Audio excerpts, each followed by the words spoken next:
Okinawa में लोग जमीन में दफन नहीं होते, बल्कि बड़े पथरीले मकाबिर में रखे जाते हैं। चमकते हुए मेहराब, भारी स्लीब और दरमियान में एक गहरा सुराख जहां ताबूत स्लाइड करके रखा जाता है।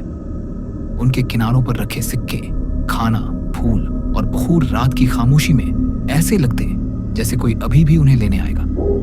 हमारे सामने एक बूढ़ा जोड़ा रहता था। बुजुर्ग औरत, जिसे हम मामासान कहते थे, हमें बहुत चाहती थी।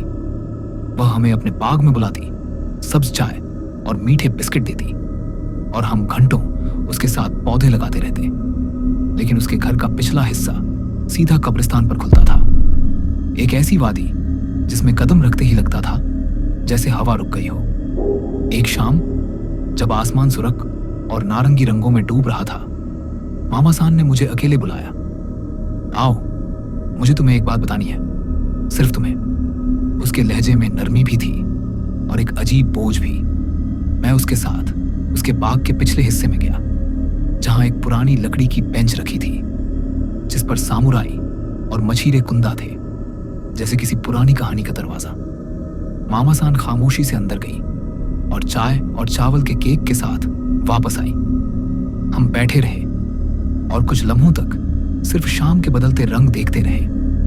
फिर वह बोली, मैंने तुम्हें और दूसरे बच्चों को देखा है रात में कब्रिस्तान की सीढ़ियों तक जाते हुए।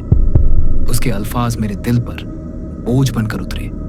कब्रिस्तान तक जाने के लिए सैकड़ों जीने थे, टूटी हुई सीढ़ियां, झाड़ियों में गुम होने वाले छोटे रास्ते और एक इतनी ढलान कि जरा सी गलती इंसान को सीधा नीचे फेंक सकती थी।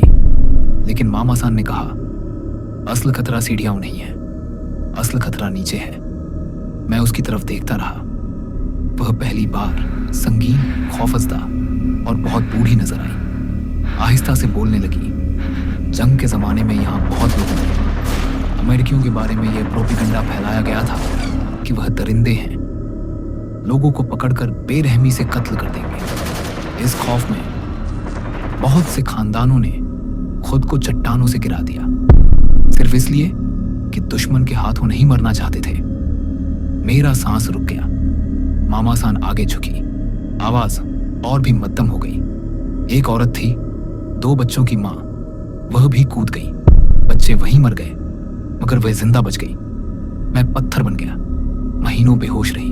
जब आंख खुली, उसने अपने बच्चे नहीं देखे। उन्हें एक बेनाम कब्र में दफन कर दिया गया था, सैकड़ों की तरह। वह दिन रात कब्रिस्तान में अपने बच्चों को ढूंढती रही, चीखती रही, रोती रही। मामासान खामोश हो गई, हवा भी रुक गई। पहाड़ी से आती ठंडी हवा के झोंके यकायक सर्द हो गए। फिर उसने कहा, आखिर एक दिन वह सीधी समंदर में चली गई, शायद दोबारा अपने बच्चों के पास जाने के लिए। मैंने निकलकर पूछा, वह मर गई? मामासान ने मेरी आंखों में देखा। उसका जिस्म मर गया, वह नहीं। उसने नीचे कब्रिस्तान की तरफ इशारा किया और उस लम्हे तारीकी मुकम्मल हो चुकी थी। टूटे हुए लैंपों की जर्द रोशनी दूर दूर थरथरा रही थी। लोग उसे सफेद चुड़ैल कहते हैं, लेकिन वह चुड़ैल नहीं, एक मां है, अब भी कब्रों के बीच अपने बच्चों को ढूंढ रही है। मैंने नीचे देखा, पहले तो कुछ नजर नहीं आया। फिर कब्रिस्तान के आखिरी हिस्से में एक सफेद सा धुंधला साया उभरा। ऐसा लग रहा था जैसे हवा में तैर रहा हो, कभी दाएं कभी बाएं, जैसे कब्रों के दरमियान फिसल कर गुजर रहा हो। पहले आवाज हल्की थी, सिसकी जैसी। फिर अचानक एक टूटी हुई, दिल चीर देने वाली चीख फजा में गूंजी, मेरे बच्चों, मेरे बच्चों। मैंने भागने की कोशिश की, मगर मामासान ने मेरा हाथ पकड़ लिया। डरो नहीं, वह इस पहाड़ी पर नहीं आती, लेकिन तुम नीचे गए तो वह तुम्हें कभी वापस नहीं आने देगी।